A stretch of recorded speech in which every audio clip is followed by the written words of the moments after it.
everyone, and welcome to today's episode of the Designer's Den. Today, we're going to do something a little bit different, and I'm very excited to have someone on, Marco Bernardini, who is not Hi, Ginny. necessarily, not necessarily an author, but Marco's mostly known for his maps. Does some writing too, but yeah, Marco, would you like to introduce yourself a little bit? Hello, Ginny, and hi, everybody. It's Marco Bernardini here from Rome, Italy. Actually, not from Rome. I moved in a smaller city years ago, and I am a cartographer, a fantasy cartographer, which maybe is known for exploring Eberron planar map. The planar map, which you can find in the first page of Exploring Eberron. And well, I'm here to, I don't know, chat and chat of everything about maps, making maps, Yeah. making compliments to artists, which we will cover we're in gonna the cover episode. that because Yeah, there's a lot of ways to compliment artists, and not all yeah, of them are complimentary. nope. Oh, uh, And well, let's have this chat. yeah. So to start off, since we do have a lot of beautiful artwork to showcase on this, we're gonna be switching back and forth a little bit, and you won't always Hmm. see my face and Marco's because we're gonna put up some of the artwork. So to start then, I'm just gonna go ahead and pull up. Let's see. We talked about the map of the plains first. You said Yeah, so. We've got the map of rightly, but with the plains and Etheria. So map of the plains is probably the first one that yep, I really knew of that kind of, yep. um, really just made me go, wow, this guy is ri- ridiculously talented. Like the amounts of talent he has is like off the charts. So, um, yeah, as everyone can see it right now, Yeah. it is a very complex map, and it's not necessarily a traditional map as people would think of. So, Marco, do you want to talk a little bit about the map of the plains and kind of Sure. how it came to be, how you started it, your process behind it? Yeah. First of all, I took a lot of inspiration from the old planar maps. There is first of all, excuse me for my pronunciation. English is not my native language, so forgive me for sometimes my Oh, you're fine. and okay. There are some ancient artifacts known as astrolabi in Italian, which like armillary spheres. I think they are called armillary. So those complex mechanical Hmm. clockwork machines, and I took inspiration from them. So I try to recreate this aesthetic in my works, sort of chiseled in silver, in brass. I love ancient clockwork engineering, the mechanical sculptures in bell towers. So when I maps such like that, which give me more liberty on what I want to represent on my artwork, I go in a huge virtual trip around the globe, so studying like the Prague clockwork, big clockwork tower, Hmm. the ancient codex, such like the Voynich manuscript. It's a codex written 400 years ago in unknown language. It's like a made up language, um, full of illustrations, full of chisels and lithographies. And basically, it's what I want to represent in my work. there are some guidelines written by the authors, such as Wayne Chang and Kip Baker. They gave me a huge amount of feedbacks and tips on how to represent. And luckily, Eberron is my favorite setting. So I'm a 20. I'm the dungeon master since 20 years ago, or 20 years ago, and Eberron is my favorite, so I know it literally by And heart. it's a very And complex world. There's a lot to Eberron. yeah, yeah, I there is I a you and yeah. So Yeah. No, I'm a huge fan too. And like you were saying, like a lot of the clockwork things and the mechanical natures, like that's a very Eberron thing. yeah, the Warforged. My one of my favorite class is the Artificer, which is now featured both in Tasha, Cauldron, and Eberron. Mm-hmm. Yep. Um, Warforged are a piece of my art, but I most the thing I adore most is the lightning rail, since I love trains, and the selling part of the whole Eberron when I started playing D&D in well, I started in the second edition, and when Eberron came out in the 3.5, I saw a lightning train, and I need to play this setting, and I fell in love with it. So creating a map for exploring Eberron, it was a huge honor, and it was fantastic. When I received the email from Kid Baker, thanks to Laura Hirschberner, which Laura is one of my favorite people. yeah, Laura is fantastic. And so when I get the occasion to write, to draw something for exploring Eberron, I couldn't believe it.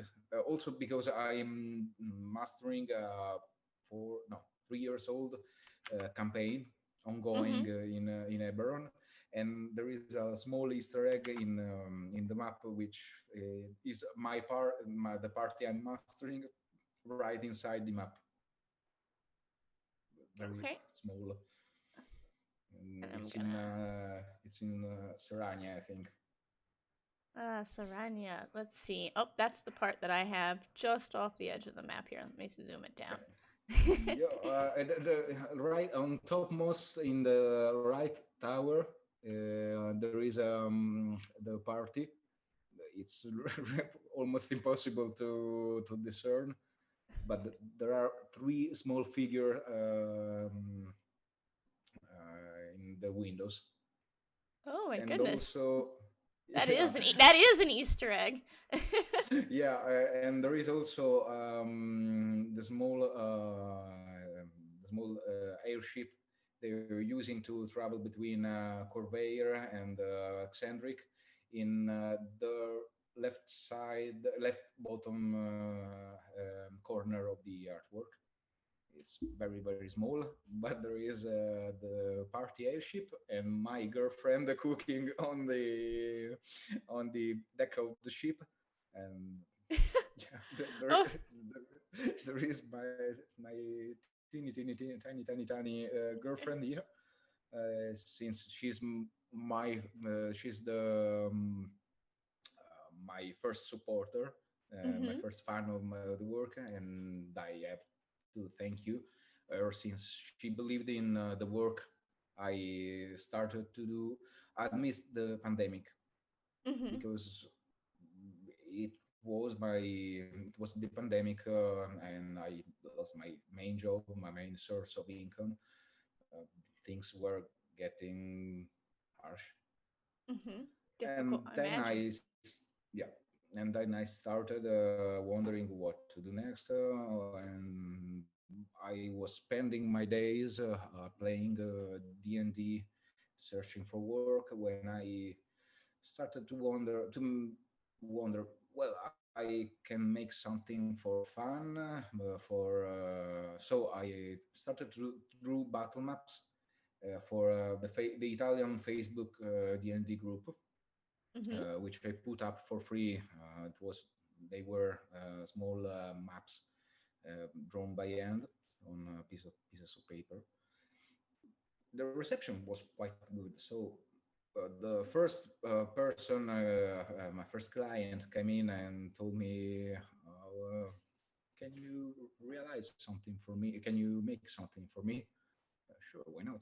And it Etheria, which was the left side picture, came into being. I took some time to draw and refine it. Um, it was wonderful seeing the reception for from Twitter.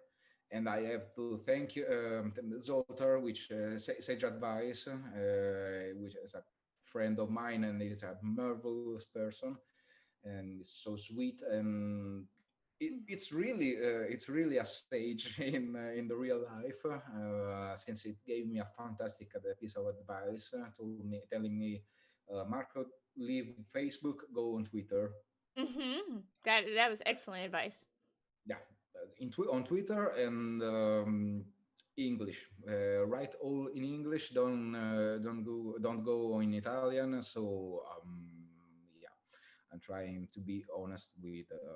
I like to be honest, and I wrote literally my situation for the Twitter folks, Mhm. and I asked for commissions for something to sustain my lifestyle, and for a source of income, and the reception was fantastic. And Anthony Joyce, Justice Harman, MT Black came to me and offered me a commission for it was a Candlekeep map.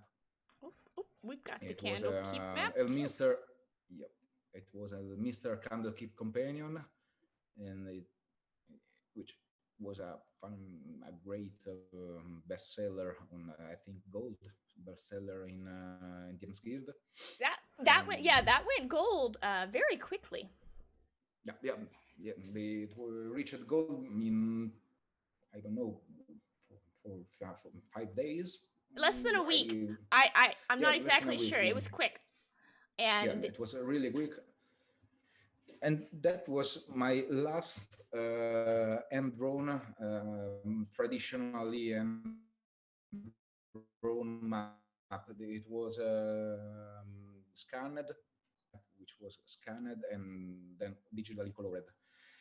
But I saw that I couldn't be so much precise in the level of details, and I am miniaturist painter, such as Hero Forge and Warhammer, um, miniature painting, and I love details. And oh, yeah, yeah, for and me, yeah, yeah, the yeah, I love details details. are Yeah, as the saying goes, the devil is in the details. And so like the amount yeah, of detail that you put into your stuff is astounding. Like yeah. you could just keep zooming in and finding new stuff. I'm yeah, and if you it was undrawn, and now I'm principally working on Photoshop, drawing it directly in Photoshop. Mhm. There is a fantastic amount of details you can put it, and especially if you work at a higher resolution, such as 1200 DPI or 600 DPI. You can really zoom in and print it giant maps. You can put up on display. And so Exploring Ember map was my first digitally drawn map Okay. directly from scratch. Yeah, since there are some Easter eggs here, also the name of all participants, all contributors and creators written on top of the tower, Mhm. here and there. But I love Easter eggs, so I fill my maps with them whenever I can. Oh my It's good. a fun part of a job. I would imagine that it is. Okay, well you've done more work than since the Candlekeep map with uh Anthony Joyce, and then you did Yeah, the Zentrum Darkhold maps too. yeah. The Centrim, the Darkhold, Secrets of the Centrim, which was fantastic since both of Mr. Candlekeep Companion and Darkhold were followed by Ed Greenwood and it's fantastic to work with him. It's volcanic creator, Mhm. and yes, those maps were quite a challenge because the first map, the Vale map, took me a lot of time to really a lot of time to draw it. Also because it was drawn really amidst my moving, since our landlord evicted us during the pandemic, and we Oh. have to move, yeah, from our old house, and it was hectic. It was Hmm. really hectic, and but well, I managed to draw it in 3 months, I think, and then I found myself with only 3 days to close to work, to create the dark old section and map directly from scratch. In 3 days, working like 20 hours per day, I managed to create the second map. So the is the Darkhold map, is that Yeah, the one where you have the yeah, in little 3 days. catap I'm trying to zoom in on that one because it has so much. Um well, we got to zoom in further, everybody. Further. I think we're there is only our faces up. Mhm. Okay, and Oh no, I okay, I keep going back and forth between them. okay, and there are yeah, drawing the whole thing in 3 days was really a challenge, a constitution saving throw. Since I reached the third day. I need sleep. Yeah, I mean, Mhm. sleep is very important, and I mean, I can't imagine doing anything like this in 3 days. I mean, it would take me 3 years to do something to this level of detail, and Well, and so yeah, I'm just constantly just like blown away, and like every time I look at one of these things, I zoom in further and further, and I'm like, there's a whole nother scene in like each of these five windows here. I can like zoom in there, and it's like a whole nother little map inside of your map. yeah. Also with topmost in left part of topmost left part on the of the map, there is another map with all small Easter eggs inside it. But the thing is, I when I draw something, I first imagine what's like to be in the thing I am drawing, Mhm. what it looks like, what it feels like, what are the people inside Darkhold doing. So maybe there is a guy on guard, there is a guy falling asleep on the road. There is a small, tiny guy climbing up the stairs to reach a volume, and I like to imagine what's like to be here. And one of the best compliment I ever received was from Ed Greenwood itself, which told me I feel it's like walking in my world. Oh. Watching at well, yeah, I printed the mail. And I imagine he sent that to you in email or something, and you're saving that Yeah, forever. yeah, I printed it and framed it. Framed it. Yeah, I put on display. Yeah, it's a printed email. I no, I would have that on my wall as well too. Um, that's a treasure right there. That's a treasure. But yeah, no, I mean Ed is exactly right. Like the level of detail here and everything, and the obvious care that you take with each of your maps to make sure that like it really represents the subject. It like the amount of research that you obviously put into all of these maps. Like you don't just like somebody tells you something and you're like, okay, I kind of get what you're saying. Like it's obvious that like somebody gives you, roughly what they want, but then you go and you do more research. Like what would a Yeah. building in that, time period look like?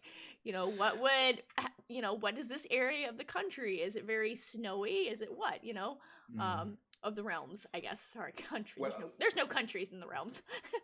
well, luckily, both Justice Harman, Anthony Joyce, MT Black, and we have also the fantastic contribution of Theo Sabadia, Alpha Stream. Yeah. So, luckily, I had per people in the team which were like an encyclopedia of forgotten realms, and literally Ooh. they gave me a brief which was super detailed. It was fantastic since each time I had a doubt what color is the column in. I reached to them and they have a solution. If they didn't, there was at Greenwood. So That what's is true. better than that? How can you get I better mean, than like that? and if it doesn't really actually have an answer and Ed gives you an answer, it now has an official answer. Yep. So that Officially answer it, answer I yeah mean, in if it's straight from Ed, it's got to be canon, right? mhm. Yeah, it's canon, and at Greenwood is fantastic since if you asking me one thing, you end up with like 50 pages of additional lore he created just for you in whipped up in 5 days of writing. It answer to all your questions, and it enriches in a pinch all you ever wanted in creating additional stories. Mm-hmm. It's fantastic. Let's see. The other one that I have here, I showed it briefly, but I'd like to go back to it. It is everything labeled in Italian, so Etheria. Um, Yeah. what is this from? I've never seen this one. No, this is from a client which asked me for a map for his homebrew campaign. And Okay. yes, it's labeled in Italian since it's a Italian client. Right. And it was both it was hand drawn in markers and pencil, and then digitally colored like the 50% of it was digitally colored, and then traditionally. For example, I gave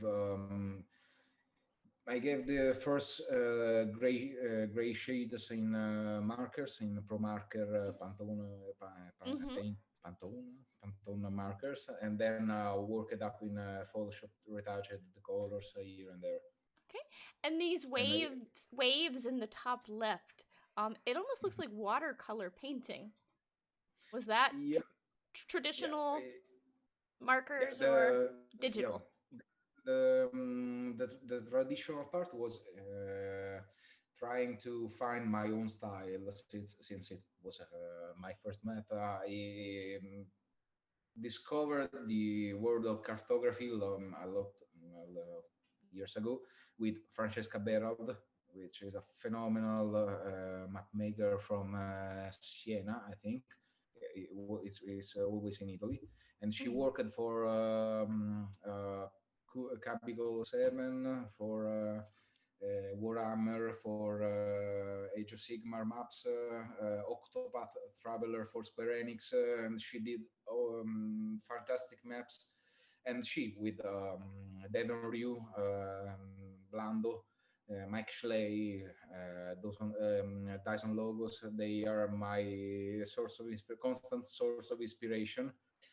So I'm trying to.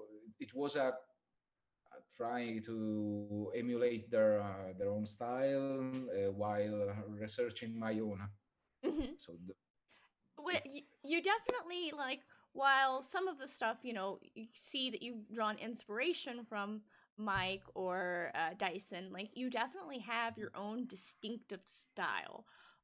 Like the colors are always very bright, and it's just I like colors I every wall love of. colors. Yeah.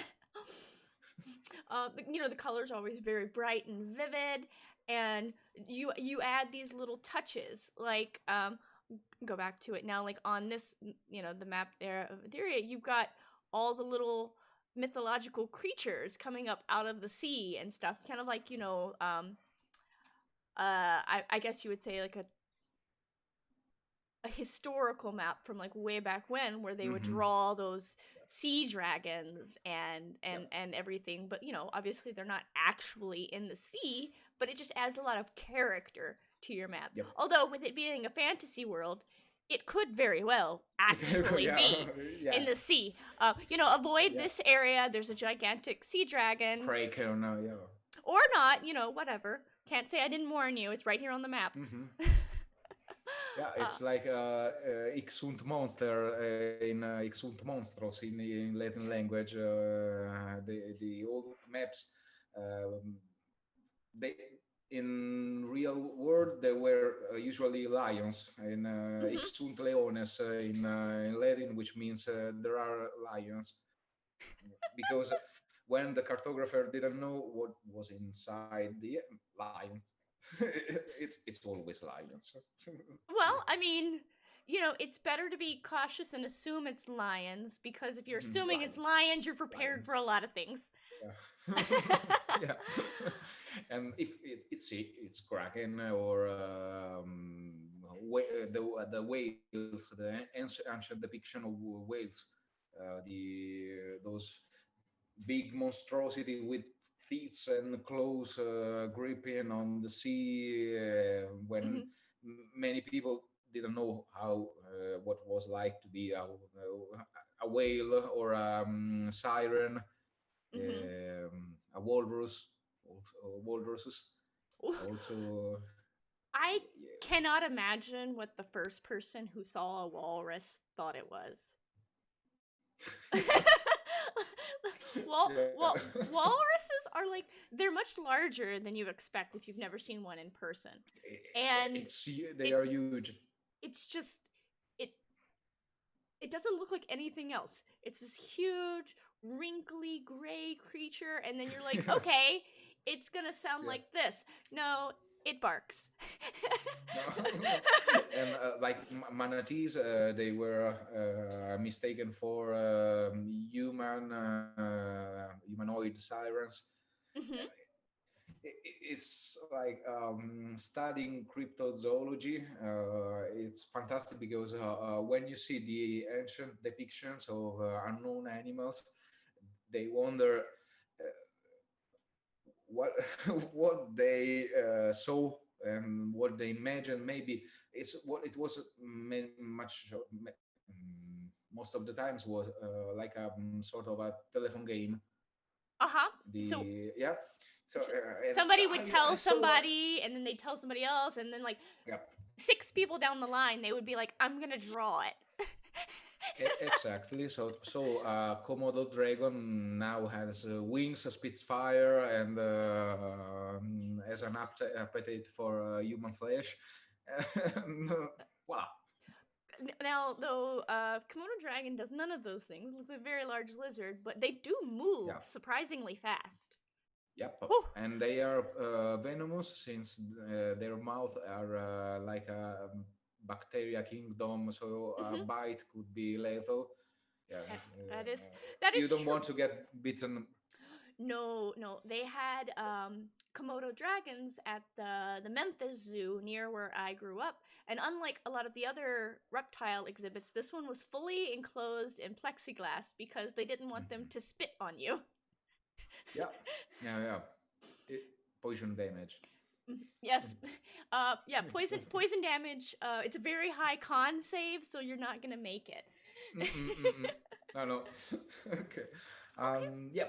Anyway, it's you captured perfectly the feeling I want to give on my maps. So most of the time, it's like a mechanical sort of things.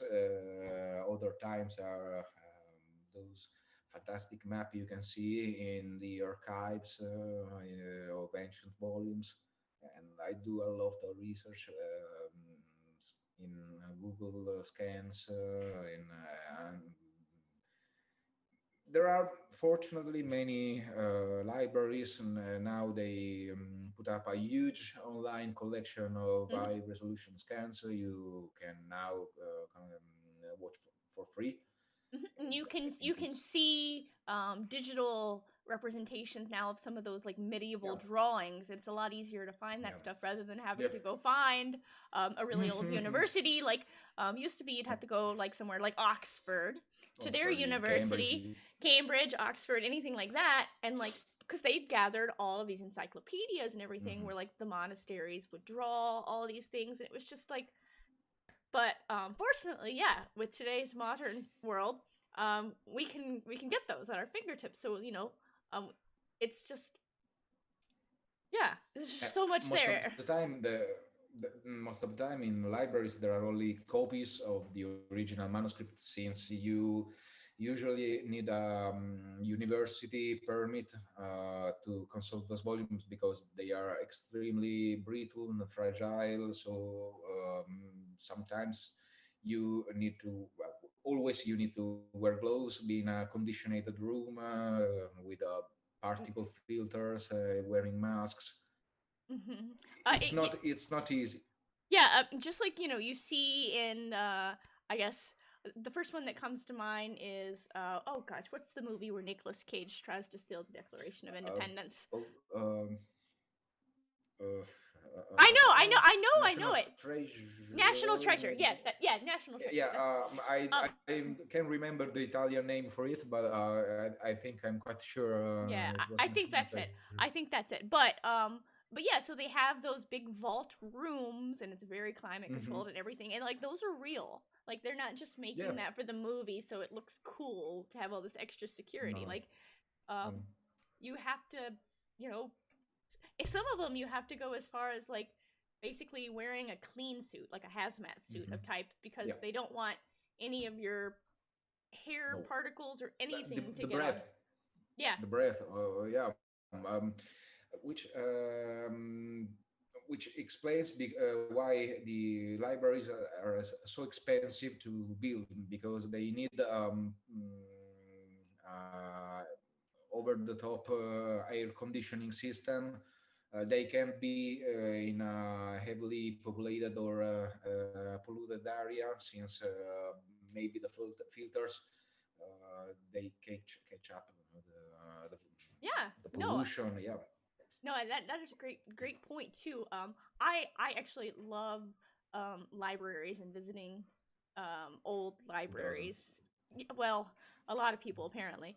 Uh, I I spent like an entire day in the Nashville library, which isn't super exciting in terms of all the ones in the world, but they just have like it's this enormous building, really old kind of Romanesque style, and they have all of these different architecture styles with inside of it. And like, once you get past all the architecture, which is amazing, you're like actually looking at the books, and it's like I could just live there. Except they don't allow that. Yeah, when I drew Candlekeep, and which it was basically You like can live at Candlekeep. I Yeah, mean, you gotta be, fancy, but you can live at Candlekeep. I no, you would. can live in Candlekeep. You need to be avowed in English. So the monastic order guarding the huge collection with Mirim, the ghostly silver dragon. Yeah, I mean, you have to have really good credentials and be like, one of the Mm-mm. top scholars in the But realms to live at Candlekeep. But my sorcerer, she can dream. She's a sage. She knows things. One day maybe they'll allow her through the doors at Candlekeep. I'm sure. As a DM, I would allow it. I will allow it. Yeah, Yeah, I for sure. that was actually one of my favorite parts of Baldur's Gate Descent into Avernus. You get to go to Candlekeep, and I was like, we're going in the library. Yeah, and I use my map, my maps in my own campaign. So I'm running now four campaigns for four different groups, and one of them is Baldur's Gate Descent into Avernus. So I had to use it, the Administer Candlekeep companion, and my in the official adventure, the time spent in Candlekeep can be 1 or 2 sessions long. It can be very Like, minor. yeah, it's There's very there's very much, there's but some encounters in there. There's some opportunity for role play. There's one combat where somebody in my party started to open yep. their mouth and say the word fire, and I'm like, no, Yeah, we are in a my library. party spent yeah, my party spent 6 sessions of gameplay in Candlekeep, and they meet with amazing people. I don't know if I'm suggesting you to read the Mr. Candlekeep Companion, because there Mhm. is a fantastic expanded universe in Candlekeep, and I at the end they managed to catch up with little one. It's the ultra smart ogre with a headband of intellect inside the Candlekeep bar. There is a half ogre, or I think it's a ogre with a 19 intelligence score. Yeah, I think that is right. So I dropped the link to the Candlekeep Companion there in the chat for anyone interested in checking that out. It really is just like a super interesting kind of supplement because it gives you like Yep. you can any campaign can go to Candlekeep. Why? It doesn't really Yeah. matter. You found a Yep. secret. You found a great treasure. We're Mm-mm. going. What do you do when you find something very exciting? You take it to the library. Exactly, and literally you Because can put it. I love putting libraries in my adventures, such as Korenberg Library or Sharn University in Eberron, mhm. and which my players tried to put it aflame, but it was another No, story. no. Yeah, There. because Wait. Rakshasa, which is the main villain, ambushed them into the Korenberg Library. Have they learned And nothing from the Great Library of Alexandria? Fire and libraries do not yeah, go together. No. no, no, no, no, no. Well, at least the Rakshasa counterspell Oh. the fireball. Whew. Otherwise, Oh. yeah, Otherwise, the uh, university would be a little less knowledgeable. yep. Um, but I love to draw libraries, Mhm. and Jim Zab contacted me afterwards for a huge poster map uh, for his comic book adventure, Skull Kickers, Great Caster Bastards, and the Great Grotesque. Okay. And it is like a giant wizardry school mixed up with a library and a dungeon. it's And then I think what you sent me is it's definitely a work in progress because it doesn't have enough color. it doesn't have any colors since it was needed like that, white, Okay. and to avoid clutter and the client as the last word, the final word. If the client wants it black and white, the client gets it black and white. Exactly. And this one, And, I am gonna zoom and in because I know there's a thing yeah, here. good luck because it's the this one I sent you. It's the I 150 dpi, but I wrote this one at 1200 dpi. So oh the real one is you can print it in a okay. I've 5 foot 5 foot square I'm format. Yeah. so I'm pulling up the section here with the I guess it's a crane or maybe a trebuchet. I'm Mhm. not sure which, but this was the It's first. crane. It's a crane. Okay, this was the first thing you posted about this, the teaser on Twitter, and like Yeah.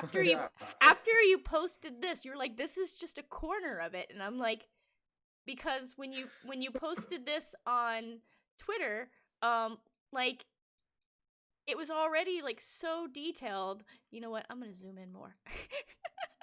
Yeah, knowing it afterward, I would send you the extra detailed map, which was 15 gigabyte. The PSD was a 15 gigabyte of file. Yeah, it is massive. Yep.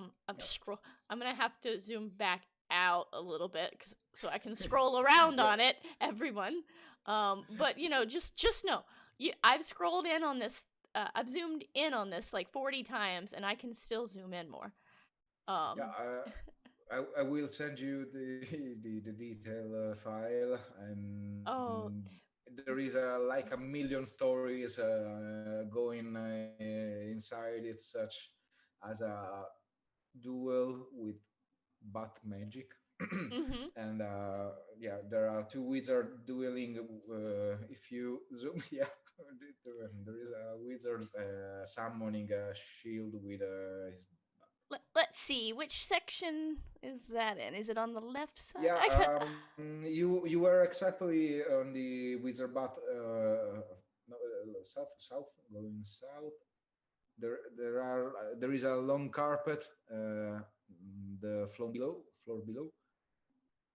Oh, the below on the southern side of the artwork. Down scroll. it's just there's just so much. Yeah, it's really okay. This one, the long carpet. If Mhm. you zoom in, there are two wizards dueling. One which is casting sort of firebolt, and the one shielding himself with a bat shield. Okay, let's see. Let's see if I can get zoomed in Hmm, far enough to see that. yeah, So, no, so I don't think it's. let's see. We can get more detail. Let's see over here. Oh, maybe. Where am I at? There it is. Oh, that's closer. Now you can see that there are people over there. Yeah, there are lots of people inside doing falling to their demise and cooking themselves, and goblins hiding under the long table. Oh, There is good. a there is a There's goblin. just so much. Oh. Yep. And okay. And it was so fun to draw, and because I literally could put on every detail I wanted inside this artwork.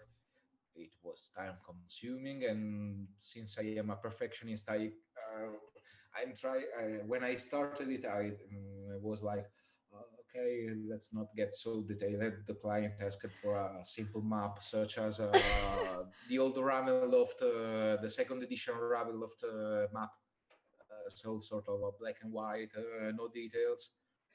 But I What? couldn't control myself, and You know, it is black and white, and if you zoom out, it doesn't look like there's a lot of details. You only notice those if you just keep there, zooming.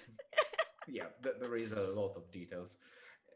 Really a lot of details. It was really fun, and also I I really put up on a strain of my computer because the final artwork was like 36 gigabyte of in a single file. Whew. Yeah, That saving is, it. yeah. Yeah, saving it required such 10 minutes, and I have an SSD hard disk, 64 gigabyte of RAM. It was You know, at that point, it just becomes like, how fast can your internet handle it? Like, yeah. Luckily, I have optical fiber, so it's yeah. I'm quite lucky for. And But then let's see. I think I have one more from mhm. you from Anne Gregerson's project, the Arlens. Yes, yeah, Uh, Arlen. and I'm showing it zoomed out first so everyone can see just like how much there is going Yeah, on. it's Um, still a work in progress, as you can see darkened areas such as northern and southern and then I'm gonna zoom. rains. And it's another planar map. Yeah, the planar maps have. I mean, you've only done two of them now, but it's kind of become like something that like people are like, uh, okay, it's a planar map. Is that Marcos? Be- and th- for this time, I tried to work on a style different from the others and mine more what it I felt was a style of mine. it is certainly um a lot more three-dimensional Hmm. Yeah, than the others. Um, like definitely feel like the oh, what's the word? yeah. Like I the tried the to. the stylized thing there above the Hmm. veil, like it looks like like a piece of metal that you could kind of reach out and pick up off Yeah, of it. Yeah. I tried to make the whole thing looking like clockwork machinery, chiseled in silver, gold, brass, and giving them reflections. Luckily, my experience working with miniature painting with techniques like non-metal metals Mhm. and OSL, object search lighting, helped me a lot since I don't have classic training in art, so I never went to art schools or did. So I'm trying to. No, I think that's actually an important thing you're saying right there. You never went to art school, so No, all of those people out there who think that you're never going to be a professional artist and you're never going to get paid for your work because you didn't go to art practice. school, it doesn't matter. It doesn't matter. I mean, art Pra- school I, art school can be very helpful. Don't get me wrong, yeah, but the academy can. I wish I could turn back time and go to academy working for as a digital painter. But my life brought me here, so I can complain. But sometimes I feel the sort of imposter syndrome when you see the amazing artworks you can find, such as I don't know the cover for Theros. oh yeah. Yeah, Both the normal cover for Theros and the yeah, alternate cover were yeah. It's very fantastic. very good. Yeah, it's, Um, the one looking like wood and carving from I can remember the artist's name. Well, But she do some marvelous and painted watercolors. And when I see those things, I can help myself but feel sad because I couldn't study the way. So I have difficulties, for example, drawing humans anatomy, and I have to work twice the time they get maybe 20 times more to draw something like I don't know, an hand posing. hands are hard. I cannot draw a hand. Yeah, Frequently find if I draw any of my characters, their hand is out of sight, or wrapped around their weapon, because I can draw, yeah, this bit. Like this is fine. I can do that. But yeah. like an open hand, or just like a hand, like, kind of lying there by their side, like, nope. The only solution I could find is to study 10 times more on the references and shamelessly okay, coping without shame, without any shame, Oh the yeah. reference I could find, and I mean, that's and a huge false concept I want to be clear, because most of the time people think coping it's useless and it's degrading for the artist. Uh, Copying and then having profit from the copy is degrading and it's a bad thing and you should be ashamed if you do it. But I mean, copying to study, it's fundamental.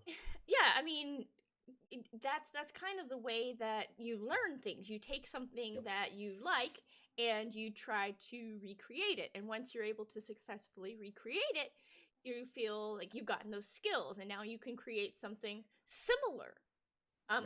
Obviously, yes, no, we would never condone like directly copying someone's work and trying to profit from that, because that's immoral, and wrong. And also never steal someone's work because you pay your No. artist.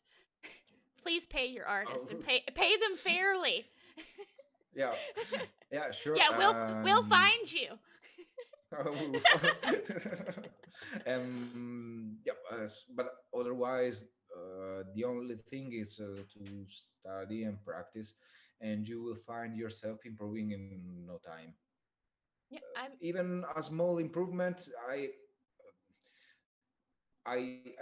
suffered for a fact. So when I tried to do something for the first time, I tried to strive for perfection the first time I applied to something. You don't have to be perfect. Yeah. You So can you for art, are there people like similar? I mean, not an editor, obviously, but like people that you can put your work before and get that constructive feedback and criticism on, like, okay, so here the shading isn't quite right, and it isn't, I mean, Mhm. I'm not an art critic, so I don't know. So, but like, I feel like as you're trying to learn, like, that would be just as valuable as, like, for a writer trying to Yeah, find an sure. editor, because you, your own self, you're always going to be your harshest critic. And also, sometimes you see it as you imagined it rather than like as it actually is. um Hmm. but No, no, yeah, I mean, that's just the reality of how the human brain works. Like, sometimes your brain is just like, no, no, it looks like this. yeah, but I agree. You can't always be happy of what you create, but at the same time, you don't have to blame yourself for everything you create. Sometimes okay is fine. You don't have to be perfect. You don't have to be a dwarf, which they are biologically incapable of doing something they don't like. At least in the Warhammer universe, they are perfectionists, and Mm-hmm. it's good. I am myself a perfectionist, so there is always room for improvement, but at the same thing, the strive for the perfection can be a break for yourself, because otherwise you get stuck on the same piece, working your hand to the bones, and you will get stuck. You get stuck and you Yeah, will be there forever. So that's sometimes it's better to, okay, it's okay, this one is okay, let's move on, let's do something different. yeah. No, I completely agree. I think that's excellent advice, no matter what the medium is. Like, just sometimes you just need to turn it in. Just turn it in, and it's probably great as far as whoever's commissioned it is concerned. They love it. You know, don't don't beat yourself up over it. Your work is, Yeah, sure. yeah, and everyone starts somewhere, right? So Yeah, you can be you can strive for perfection always, and you can what can I say it? You can imagine yourself be the last talent, the great talent. You have talent. Everyone has no talent, but you can imagine to be the topmost genius of your field, because there is a reading I suggest to everyone, which is a guide to writing of Stephen King, and I think it's a wonderful reading for everything, because it tells basically the reader, you are not a genius. I am not. Stephen King is telling himself is not a genius, and I am an okay writer. He tells himself he is an okay writer. You probably are an an okay okay rider. writer. Yeah, but if you don't write, you are the worst writer ever, because you don't write. If you write, maybe you're a bad writer. Maybe you're an okay writer, but okay is good. Yeah, I mean, Um, if you never write anything, you can't be good. If you yeah, you never can draw be told here. anything, yeah, if you never draw anything, you can't be good. If you draw, Yeah, you could be good. yeah. Start little by little. If the one the thing you create sucks, okay, this time suck it. Maybe sometimes likes it. Someone on the internet, which could be the best, the Twitter folks could be the best criticism machine ever, or the worst. Yeah. And you have to evaluate which criticism take, and which criticism give away, because it I think if sometimes if you don't feel a person can enrich you in any way, or you don't trust that person, or you don't trust the whole person which give you the criticism, why take their criticism and feel bad for it? Just sometimes it's okay to discard the criticism. Oh yeah, yeah. I have plenty of negative reviews that I don't care about. Yeah, Like, they maybe. they don't matter. Yeah, also there is a way to give negative reviews. Yes. Profession, yeah, And to give compliments. Yeah, that we were gonna. and Yeah. to give compliments, which yes, it's small topic I want to go over, because it happens me a lot. My art is quite well received, and I am thankful for that. But I want to warn folks on the internet, there is a way to compliment artists too, since as an not English native speaker, I try to get better and better and better on English, on my English vocabulary every time, and especially during those times where folks could have a lot of could be under a whole load of stress, giving them additionally stress with abilistic language, abilistic insults or exclamation, it's a way to increase their stress. Mm-hmm. So, if you see something fantastic, as a fantastic artwork, a fantastic piece of music, writing, some everything, don't use words like crazy, insane. There are not compliments. There are not compliments. It's abilistic, and you should avoid it. Avoid them. Yeah.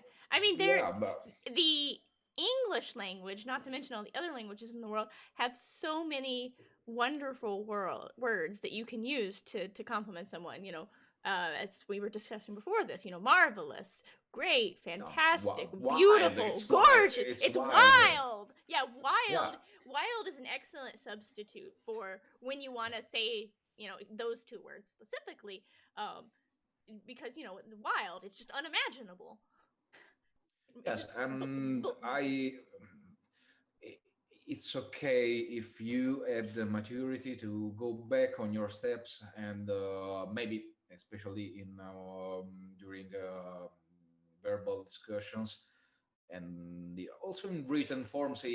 Twitter doesn't count because you can't edit your tweets, but no, but you can you always can add reply and let them know. exactly. Sorry, I should have Sorry. used different wording. Sure. For example, not knowing it was a slang for something really bad, I wrote a tweet some times ago, and a person contacted me via direct messenger and via DM, and she told me, Marco, be careful because what you write in this tweet could be mistaken for a racist slur. And I didn't know that. Okay, huh, and I went like that, and I deleted the tweet. But you can always delete your tweet. You can always reply, but just admit your ignorance. It's fine Mm-hmm. to not knowing things, especially if you speak another language, or if you know it's not your first language. Just try to not be a grognard, old man around. No, I want Old to man keep shit. saying it. Yeah, because yeah, it's what I learned to say, and you can tell me to say it otherwise. No, don't do it. Take your criticism and improve your vocabulary. Mm-hmm. I am not a perfect vocabulary, and I am not a perfect pronunciation. But sometimes, if folks tell me, Marco, there is a way to do it, a way to say it in another way. Okay, I try to remember. Sometimes maybe words slip, and you let's rewrite this. Uh, it happens. Yeah, and no, You just have to learn. I think that's a very important topic. And I think it's very important for people to kind of take accountability for their words Mhm. and admit like ignorance when you have it. Like you don't know everything. I don't know everything. Nobody knows everything, and like it's okay to get things wrong sometimes. But when it's wrong and someone lets you know, correct yourself going forward. That's Yeah, it. sure. That's it. It's easy. Yeah. But yeah, Also, correct yourself without, I don't know, torturing without yourself too making a much. scene. Yeah, Yeah, yes, just okay, okay, sure. Sorry. like okay, sorry, and then just do it right next time. You don't make a fuss. Sure. But yeah, but we are coming near to the end. Well, actually, we passed the end of the hour, but that's okay. Do you have any upcoming projects that you want to share, or that you can share, or anything? As well as your social media and stuff, so people can find you online to look up more of your beautiful artwork. Sure. I have another world map for Anne Gregersen, Erling Secret Map to Velia. secret notes to Vilia, and also I have another work for Kit Baker. And I can't wait to start it. Oh, that And means then there's gonna be more Eberron.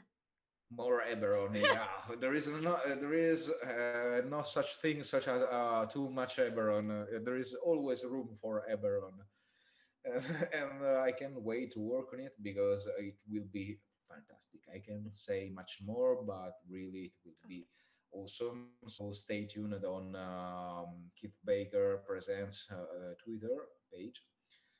And also, if you want to follow my work, I am on Twitter right here on Marco Maps. Maybe it's Marco Maps, and sometimes I added the four in between the A and the P because my first works were in A4, which is a more or less such as a letter size Mm-hmm. page. It's the European standard size, and in It's standard in the U.S. as well. okay, perfect. And it's yeah, it's quite different. I can remember exactly the conversion in inches, but it's 21 centimeters for 29 slash 7, which is roughly more, it's taller than the letter size.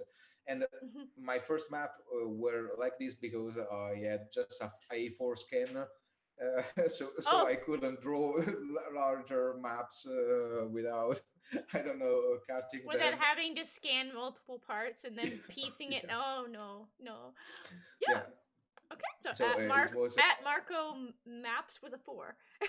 yeah, it was a Marco MA for apps, but it's a Marco. When I say it's Marco Maps, um, so you can find me on Twitter, also on Facebook. But I prefer the Twitter platform because I think Mm-hmm. there is better control in it, and also it gives you the possibility to reach uh, the market, Yeah. which is quite kind of different from Facebook because, such as Christian Zoltar Bellomo said to me, which is a sage advice, a follower on Twitter equals to roughly 10 followers to Facebook Yep. page. With the And I think it's true. algorithms and everything. Yeah, definitely, certainly. Okay, well, I will link both the Facebook for people who do not use Twitter and the Twitter in the panels down below, so that you'll be able to contact Marco however you want, and maybe Marco will have free time to so you can commission some maps. I don't know. Who knows? Who knows? Maybe you're gonna. Who knows? My schedule is quite busy at the moment, but yes, Well, why not? some people plan projects like 2 years out. I Yeah, am not. yeah, I am yeah, not. I am not one of those people. yeah. And I'm right now I'm trying to write something in English. So if you are an editor and you work to and you want to a good editor worth is on weight in gold, I think, because it's fundamental for good writing. My partner bought me for Christmas the Cambridge no, the Chicago Manual of Style, and it's a heavy tome, but it's really helped me my writing. It is okay. So this is not an exaggeration on how big it is compared to my face. No, It no, is this big. yeah, yeah, It's very big. it's Like yeah, two of them would completely hide my face. yeah. I'm a little bit bigger, I think, but it's like four fingers. It's quite tall, yeah.